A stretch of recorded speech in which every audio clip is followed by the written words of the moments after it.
Assalamualaikum warahmatullahi wabarakatuh. Bagi yang belum kenal saya, perkenalkan, saya Siti Nur Aziza, NIM 12300210119 dari Prodi S1 Kebidanan semester 2 Universitas Nahdlatul Ulama Surabaya. Di video kali ini saya akan menjelaskan tentang suhu tubuh. Simak terus videonya ya agar kalian mengerti apa itu pengertian dari suhu tubuh. Kemudian organ apa saja sih yang mengatur suhu tubuh itu? Lalu bagaimana penjelasan sinyal suhu tubuh? Kemudian faktor apa saja sih yang mempengaruhi suhu tubuh? Dan yang terakhir, mekanisme kehilangan panas dalam tubuh. Baik, jika berbicara mengenai suhu tubuh, apa sih suhu tubuh itu? Sebagian dari kalian mungkin sudah mengerti atau sudah banyak yang tahu apa itu suhu tubuh. Karena kebanyakan dari kalian jika sedang sakit ataupun demam, otomatis kalian akan merasakan panas atau dingin pada tubuh kalian. Jadi di sini saya akan menjelaskan secara rinci apa pengertian dari suhu tubuh itu. Baik, suhu tubuh adalah ukuran atau derajat panas atau dinginnya tubuh manusia yang dapat diketahui melalui pengukuran termometer. Baik, di dalam tubuh itu terdapat dua macam suhu, yaitu suhu inti dan suhu kulit. Apa sih suhu inti dan suhu kulit itu? Nah, suhu inti adalah suhu dari tubuh bagian dalam dan besarnya selalu dipertahankan konstan kecuali bila seseorang mengalami demam. Sedangkan suhu kulit berbeda dengan suhu inti, dapat naik dan dapat turun, sesuai dengan suhu lingkungan. Suhu tubuh yang normal biasanya adalah 35,8 derajat Celcius sampai 37,7 derajat Celcius. Dan pada malam hari biasanya mendekati 37,7 derajat Celcius. Kemudian, organ apa saja sih yang mengatur suhu tubuh kita? Baik, suhu tubuh kita diatur oleh hipotalamus. Hipotalamus berada di pusat otak yang bertugas mengatur suhu tubuh kita. Jika suhu tubuh kita naik, artinya hipotalamus sedang melakukan sesuatu. Di dalam hipotalamus terdapat pusat pengatur panas yang dikenal sebagai termostat dan terletak di bawah otak. Termostat hipotalamus memiliki semacam titik kontrol yang disesuaikan untuk mempertahankan suhu tubuh. Jika suhu tubuh turun sampai bawah atau naik sampai titik ini, maka pusat akan memulai impuls untuk menahan panas atau meningkatkan pengeluaran panas. Kemudian hipotalamus dibagi menjadi dua macam, yaitu hipotalamus anterior yang berperan mengatur pembuangan panas dan hipotalamus posterior yang berperan mengatur upaya penyimpanan panas. Selain itu juga terdapat dua reseptor, antara lain termoreseptor perifer yang terletak dalam kulit untuk mendeteksi perubahan suhu kulit dan membran mukosa tertentu, serta mentransmisi informasi tersebut ke hipotalamus. Dan yang kedua ada termoreseptor sentral yang terletak di antara hipotalamus anterior, medula spinalis, organ abdomen, dan struktur internal lainnya. Juga berperan dalam mendeteksi perubahan suhu darah. Selanjutnya, bagaimana sih kerja hipotalamus itu dalam mengatur suhu tubuh kita? Bakteri dan virus bisa masuk ke tubuh kita melalui mulut. Setelah itu, mereka akan masuk ke dalam darah dan mengeluarkan cairan yang membuat kita sakit. Saat cairan itu menyebar dalam darah, hipotalamus akan langsung menaikkan suhu tubuh kita. Hipotalamus menaikkan suhu tubuh kita untuk membuat bakteri dan virus tidak nyaman dan akhirnya keluar dari tubuh. Setelah bakteri dan virus keluar dari tubuh kita, hipotalamus akan mengembalikan suhu tubuh kita ke suhu normal. Sebagian orang di dunia punya suhu tubuh sekitar 30 derajat Celcius. Saat ada bakteri dan virus, hipotalamus akan menaikkan hingga 38 sampai 39 39 derajat Celcius loh. Namun, pada beberapa orang, hipotalamus menaikkan suhu tubuh hingga 40 derajat Celcius. Suhu ini bisa membuat kita pingsan. Kemudian selanjutnya saya akan menjelaskan bagaimana sih proses penjalaran sinyal suhu tubuh. Sinyal suhu tubuh yang dibawa oleh reseptor pada kulit akan diteruskan ke dalam otak melalui jarum spinothalamikus. Mekanismenya hampir sama dengan sensasi nyeri. Ketika sinyal suhu sampai di tingkat medula spinalis, sinyal akan menjalar dalam traktus Reischauer, beberapa segmen di atas atau di bawah. Dan selanjutnya akan berakhir terutama pada lamina 1, 2, dan 3 radix dorsalis. Setelah mengalami percabangan melalui satu atau lebih neuron dalam medula spinalis, sinyal suhu selanjutnya akan dijalarkan ke serabut thermal ascendant yang menyilang ke traktus sensorik anteroteral sisi perlawanan dan akan berakhir di tingkat retikular batang otak dan kompleks vetrobasal talamus.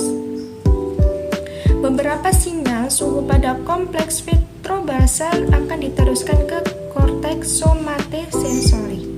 Selanjutnya, saya akan membahas tentang faktor apa saja sih yang mempengaruhi suhu tubuh. Yang pertama, kecepatan metabolisme basal. Kecepatan metabolisme basal tiap individu itu berbeda-beda ya. Hal ini memberi dampak jumlah panas yang diproduksi tubuh menjadi berbeda pula. Kemudian yang kedua, rangsangan saraf simpatis. Rangsangan saraf simpatis menyebabkan kecepatan metabolisme menjadi 100% lebih cepat, mencegah lemak coklat brown fat yang tertimbun dalam jaringan untuk dimetabolisme. Umumnya, rangsangan saraf simpatis ini dipengaruhi stres individu yang menyebabkan peningkatan produksi epineperin dan nerepineperin yang meningkatkan metabolisme. Kemudian, yang ketiga, hormon pertumbuhan menyebabkan peningkatan kecepatan metabolisme sebesar 15-20%. Akibatnya, produksi panas tubuh juga meningkat. Kemudian, yang keempat, hormon tiroksin. Hormon tiroksin meningkatkan aktivitas hampir semua reaksi kimia dalam tubuh. Sehingga peningkatan kadar tiroksin dapat mempengaruhi laju metabolisme menjadi 50-100% di atas normal.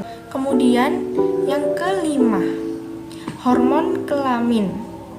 Hormon kelamin pria pada peningkatan kecepatan metabolisme basal kira-kira 10-15% kecepatan normal, menyebabkan peningkatan produksi panas. Pada perempuan, fluktuasi suhu lebih bervariasi daripada laki-laki karena pengeluaran hormon progesteron pada ovulasi meningkatkan suhu tubuh sekitar 0,3-0,6 derajat Celcius di atas suhu basal.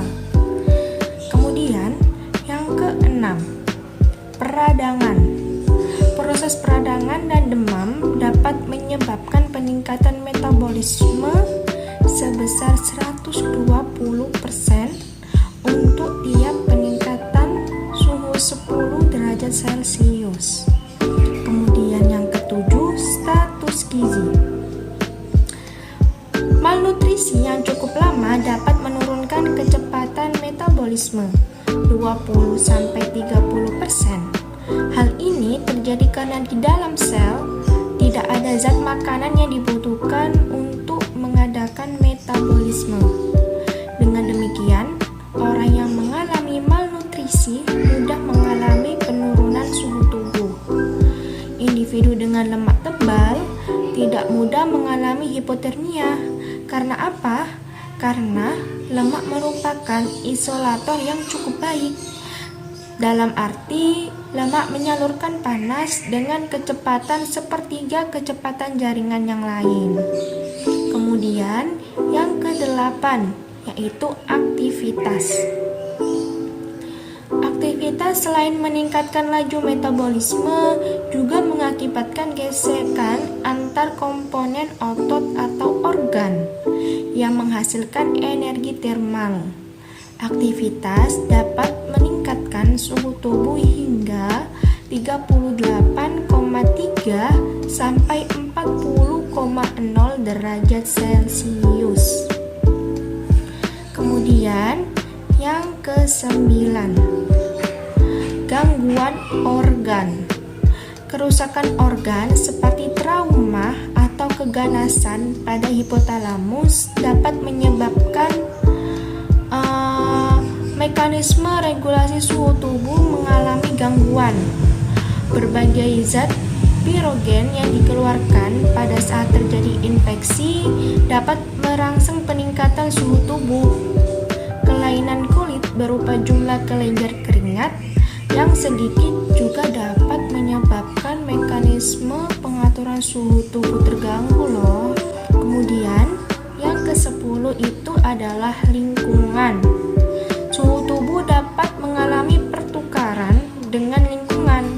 Perpindahan suhu antara manusia dan lingkungan terjadi sebagian besar melalui kulit. Proses kehilangan panas melalui kulit dimungkinkan karena panas diedarkan melalui pembuluh darah dan juga disuplai langsung ke plexus arteri kecil melalui anastomosis arteriovenosa yang mengandung banyak otot. Kemudian yang ke-11, irama diurnal. Baik, suhu tubuh bervariasi pada siang dan malam hari. Suhu terendah manusia yang tidur pada malam hari dan bangun sepanjang siang terjadi pada awal pagi dan tertinggi pada awal malam. Kemudian yang ke-12 itu adalah jenis kelamin. Sesuai kegiatan metabolismenya, suhu tubuh pria lebih tinggi daripada wanita ya. Wanita dipengaruhi daur head. Pada saat ovulasi, suhu tubuh wanita pada pagi hari saat bangun itu meningkat 0,3 sampai 0,5 derajat Celcius. Kemudian yang terakhir, yang ke-13 itu adalah usia individu. Usia sangat mempengaruhi metabolisme tubuh ya. Akibat mekanisme hormonal sehingga memberi efek tidak langsung terhadap suhu tubuh. Pada neonatus dan bayi, terdapat mekanisme pembentukan panas melalui pemecahan lemak coklat, sehingga terjadi proses termogenesis tanpa menggigil atau not shivering thermogenesis. Mekanisme ini sangat penting untuk mencegah hipotermi pada bayi. Baik, kemudian saya akan menjelaskan tentang mekanisme kehilangan panas dalam tubuh. Baik, ada 4 mekanisme kehilangan panas, yaitu 1. Radiasi. Radiasi adalah mekanisme kehilangan panas tubuh dalam bentuk gelombang panas inframerah. Gelombang inframerah yang dipancarkan dari tubuh memiliki panjang gelombang 5-20 mikrometer.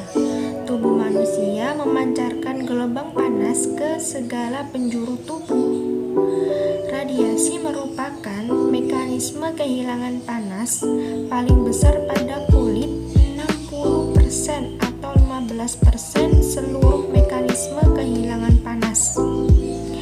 Panas adalah energi kinetik pada gerakan molekul. Sebagian besar energi pada gerakan ini dapat dipindahkan ke udara bila suhu udara lebih dingin dari kulit. Sekali suhu udara bersentuhan dengan kulit, suhu udara panas. Yang terjadi hanya proses pergerakan udara sehingga udara baru yang suhunya lebih tinggi dari suhu tubuh. Kemudian yang kedua, konduksi. Konduksi adalah perpindahan panas akibat paparan langsung kulit dengan benda-benda yang ada di sekitar tubuh. Biasanya, proses kehilangan panas dengan mekanisme konduksi itu sangat kecil. Kemudian, yang ketiga, evaporasi. Evaporasi atau penguapan air dari kulit dapat memfasilitasi perpindahan panas tubuh.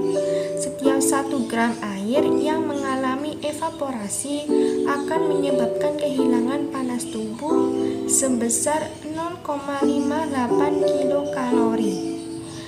Pada kondisi individu tidak berkeringat, mekanisme evaporasi berlangsung sekitar 450 sampai 600 mili atau hari. Hal ini menyebabkan kehilangan panas terus-menerus dengan kecepatan 12 sampai 16 kalori per jam. Evaporasi ini tidak dapat dikendalikan. Karena apa? Karena evaporasi terjadi akibat difusi molekul air secara terus-menerus melalui kulit dan sistem pernafasan.